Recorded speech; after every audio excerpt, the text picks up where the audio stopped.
رہے ہدایت دکھانے والے، درود تجھ پر سلام تجھ پر، خدا سے بندے ملانے والے، درود تجھ پر سلام تجھ پر۔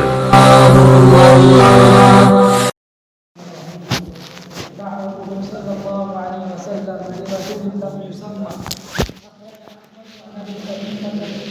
حديبية عن رجل من قومه أنه أتى رسول الله صلى الله عليه وسلم أو قال شهدت رسول الله صلى الله عليه وسلم وأتاه رجل فقال أنت رسول الله أو قال أنت محمد فقال نعم قال ما تدعو قال أدعو الله عز وجل وحده من إذا كان لك ضر فدعوته كشفه عنك ومن إذا أصابك عام فدعوته أنبت لك ومن إذا كنت في أرض قفر فأضللت فدعوته رد عليك فأسلم الرجل ثم قال أوصني يا رسول الله فقال لا تصبن شيئا أو قال أحدا شك الحكم قال فما سبقت بعيدا ولا شاة منذ أوصاني رسول الله صلى الله عليه وسلم قال الهيثمي وفيه الحكم بن فضيل واستقه أبو داود وغيره وضعفه أبو زرعة وغيره وبقية رجاله رجال الصحيح۔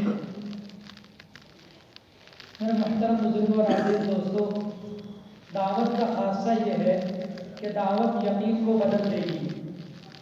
غلط یقین صحیح یقین سے بدل جائے گا، دعوت کی وجہ سے بگڑا ہوا یقین صحیح ہو جائے گا، کمزور یقین طاقتور اور مضبوط ہو جائے گا۔ اور یقین دعوت کا خاصہ ایک یہ بھی ہے کہ دعوت کی وجہ سے ماحول بدل جاتا ہے، بے دینی والا ماحول دینداری والے ماحول سے بدل جائے گا۔ ہم ملاقات کے اندر گئے، ایک ساتھی کو دعوت دی ہم نے، برے ماحول سے غلط ماحول سے اس کو لے کر مسجد والے ماحول کے اندر لے کر آ گئے تو ماحول بدل گیا۔ نبی کریم صلی اللہ علیہ وسلم یہ ارشاد فرمایا، جو شخص برائی کو دیکھے اپنے ہاتھ سے روک دے، اپنے ہاتھ سے روکنے کا اپنے ہاتھ سے بدل دے، فَلْيُغَيِّرْهُ بِيَدِهِ کا لفظ ہے، اس کا مفہوم یہ ہے کہ غلط ماحول سے صحیح ماحول میں لے کے آؤ۔ ہاتھ سے روکنے کا مطلب یہ ہے، اور زبان سے بولنے کا مطلب یہ ہے، دل سے بولنے کا مطلب بھی یہی ہے۔ تینوں کے اندر تغییر کا لفظ ہے۔ تغییر اسی کو کہیں گے کہ ماحول کو بدلنا۔ تو دعوت کی وجہ سے ماحول بدلے گا، مسجد کے ماحول میں لے کر آئیں گے، مسجد کے ماحول میں بیٹھے گا، قرآن کے حلقے میں، مسائل کے حلقے میں، ایمان کے حلقے میں، تو اتنا وقت اس کا صحیح گزر جائے گا، اور یقیناً دوبارہ آئے گا، وہ وقت تو فارغ کرے گا، آنے والا بنے گا، چاہے کسی دن نہ آئے لیکن آنے والا بن جائے گا جب وہ فائدہ دیکھے گا ماحول کے بدلنے کی وجہ سے۔ اور دعوت کی وجہ سے امت کے اندر حق بات قبول کرنے کی استعداد پیدا ہوگی، حق بات امت قبول کرے گی، اور دعوت کے چھوٹنے کی وجہ سے امت حق بات کو بھی چھوڑ دے گی، قبول نہیں کرے گی۔ دعوت بہت مؤثر عمل ہے، بہت جاندار عمل ہے، بلکہ تمام انبیاء کرام کی سب سے بڑی سنت ہے دعوت دینا۔ دعوت دینا سب سے بڑی سنت انبیاء کرام کی۔ ہر نبی کا کام وہی تھا، اللہ کے بندوں کو اللہ کی طرف بلانا۔ خود اللہ تبارک و تعالیٰ داعی ہے، اللہ تعالیٰ خود بلا رہے ہیں، واللہ یدعو الی دار السلام، اللہ تعالیٰ بلاتے ہیں جنت کے گھر کی طرف، سلامتی کے گھر کی طرف، یعنی جنت کی طرف۔ واللہ یدعو الی الجنۃ والمغفرۃ باذنہ، اللہ تعالیٰ بلاتے ہیں اپنے حکم سے جنت کی طرف اور بخشش کی طرف۔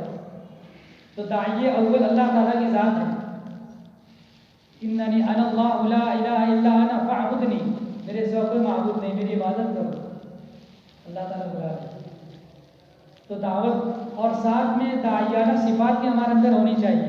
صحابہ کرام کے اندر جو صفات تھیں، انبیاء کرام کے اندر جو صفات تھی، وہ صفات ہمارے اندر ہونی چاہیے۔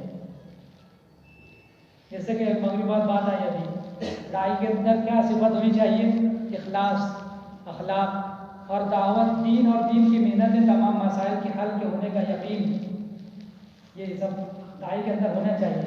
ابلغکم رسالات ربی وانا لکم ناصح امین، نوح علیہ السلام نے اپنی قوم سے فرمایا، میں اللہ تعالیٰ کا پیغام تمہارے پاس پہنچاتا ہوں، کیوں پہنچاتا ہوں؟ اس لیے کہ میں تمہارا خیر خواہ ہوں، تمہاری بھلائی چاہتا ہوں۔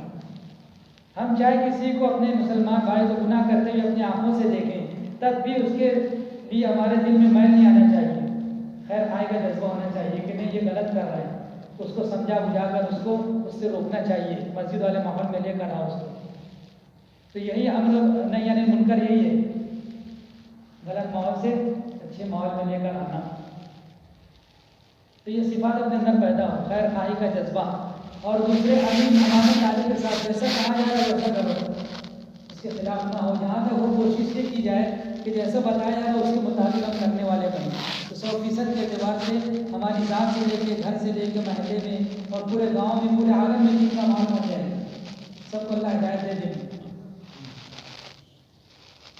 اور تیسری بات یہ ہے کہ اطاعت کا جذبہ، جیسا کہا گیا ویسا کرنا، یہ تیسری چیز ہے. صحابہ کرام آ کے آپ صلی اللہ علیہ وسلم سے پوچھتے تھے کہ ہمیں سکھلائیے، مجھے کیسا کرنا چاہیے. یہ وصیت کرنے کے لیے کہتے تھے مجھے وصیت کیجیے. تو آپ صلی اللہ علیہ وسلم جو فرماتے تھے تو سننے والا کیا کہتا تھا؟ واللہ لا ازید ولا انقص، اللہ کی قسم میں اس میں سے نہ کمی کروں گا نہ زیادتی کروں گا. تو آپ کیا فرماتے تھے؟ دیکھو کسی جنتی کو دیکھنا تو اس شخص کو دیکھ لو، اگر یہ اپنی بات میں سچا ہے تو یہ جنتی ہے. تو جو کہا جائے اس کے مطابق کریں گے تو جنت کا فیصلہ ہے. اس لیے کہ سب باتیں قرآن و حدیث سے ہیں. ایک بات جو اس کے خلاف نہیں اگر ہوتی تو یہ کام کب کا بند ہو چکا ہوتا. 100 سال ہو گئے یہ کام چل رہا. اس کی ایک وجہ یہ ہے کہ یہ کام سیرت سے میل کھاتا ہے، سیرت سے نکلا ہوا قرآن و حدیث کی روشنی میں، اس لیے یہ چل رہا ہے ورنہ بند ہو جاتا ہے. دنیا کے بہت سارے شعبے بہت زیادہ جوش اور جذبے کے ساتھ شروع ہوتے ہیں لیکن وہ بند ہو جاتے ہیں. اس کی وجہ وہی ہے، اس کے اندر کرسی کا جذبہ، ہونے کا جذبہ، یہ سب چیزیں آ جاتی ہیں. اس کی وجہ سے وہ معاملہ ختم ہو جاتا ہے، بند ہو جاتا ہے.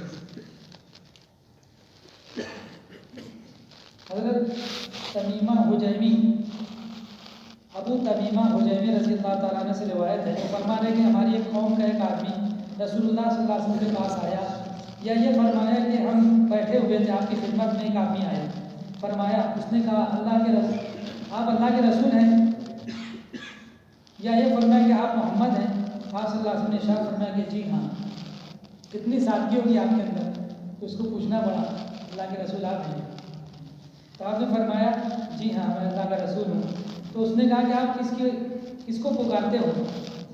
آپ صلی اللہ علیہ وسلم نے ارشاد فرمایا اللہ تعالیٰ کو پکارتا ہوں جو تنہا ہے، جو ایسی ذات ہے کہ اگر تجھے کوئی نقصان پہنچ جائے اور تو اس سے پکارے، اس کو پکارے نقصان کو ہٹانے کے لیے، تکلیف کو ہٹانے کے لیے، تو تجھ سے تکلیف کو دور کر دے گا.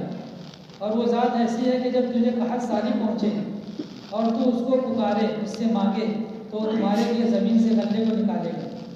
اور وہ ایسی ذات ہے کہ اگر تو چٹیل میدان کے اندر پہنچ جائے، بے آب و گیا میدان میں، جنگل کے اندر، اور سواری کی اونٹنی گم ہو جائے اور تو اللہ تعالیٰ کو پکارے، اللہ سے مانگے، تو اللہ تعالیٰ وہ سواری کی اونٹنی یا سواری تجھ تک پہنچا دیں گے. فاسلم الرجل، اس نے اسلام قبول کر دیا اس آدمی نے. پھر اس نے کہا اوصنی یا رسول اللہ کے رسول مجھے وصیت کیجیے. وصیت مرنے سے پہلے جو ہوتی ہے نا اس کو تو کہتے ہی ہیں، لیکن زندگی میں بھی بول سکتے وصیت کا لفظ. وصیت کا معنی آتے ہیں تاکیدی حکم کے، پکا حکم، یعنی اس کو کرنا ہی ہے آپ کو، اس کے خلاف مت کرنا ہے، اس کو وصیت کہا جاتا ہے. اللہ کے رسول مجھے وصیت کیجیے. تو آپ نے ارشاد فرمایا لا تسبن شیئا، کسی چیز کو کبھی گالی مت دینا، کسی چیز کو برا بھلا مت کہنا. یا راوی نے یہ فرمایا، حکم جو راوی ہے، کہ احدن کا لفظ فرمایا آپ نے، لا تسبن احدن، یعنی کسی کو برا بھلا مت کہنا، کسی کو گالی مت دینا. ایسا جملہ جو سامنے والے کو برا لگے وہ گالی ہے، تو وہاں پر جو گالی دے تو ہے ہی خطرناک. اس کے علاوہ کسی کو آپ نے ایسا جملہ کہا کہ اس کو برا لگے تو یہ جملہ آپ نے جو کہا گالی ہے. اس سے اپنے آپ کی حفاظت، اپنے آپ کو بچانا. تو فرما رہے ہیں وہ شخص کے جب سے آپ صلی اللہ علیہ وسلم نے مجھے وصیت کی اس وقت سے آج تک میں نے نہ کسی اونٹ کو برا بھلا کہا اور نہ کسی بکری کو بعیرا ولا شاۃ، کبھی گالی نہیں دی. بعض لوگ جانور پاتے ہیں وہ گالی دیتے جانوروں کو برا بھلا بولتے ہیں. تو آپ نے جب سے وصیت کی نہ کسی اونٹ کو گالی دی میں نے اور نہ کسی بکری. ان تمام صفات کو اپنے اندر پیدا کرنا ہے. اللہ تعالیٰ ہم سب کو عمل کے توفیق نصیب فرمائے. بسم اللہ الرحمن الرحیم. الحمد للہ رب العالمین، عدد خلقه ورضا نفسه وزنة عرشه ومداد کلماته. یا اول الاولین ویا آخر الآخرین ویا ذا القوة المتین ویا راحم المساکین ویا ارحم الراحمین. اللهم صل على محمد كلما ذكره الذاكرون وصل على محمد كلما غفل عن ذكرك الغافلون. اللهم صل على محمد عبدك ورسولك وصل على المسلمين والمسلمات. ربنا آتنا في الدنيا حسنة وفي الآخرة حسنة وقنا عذاب النار. ربنا ظلمنا أنفسنا وإن لم تغفر لنا وترحمنا لنكونن من الخاسرين. اللهم اجعلنا هادين مهتدين غير ضالين ولا مضلين.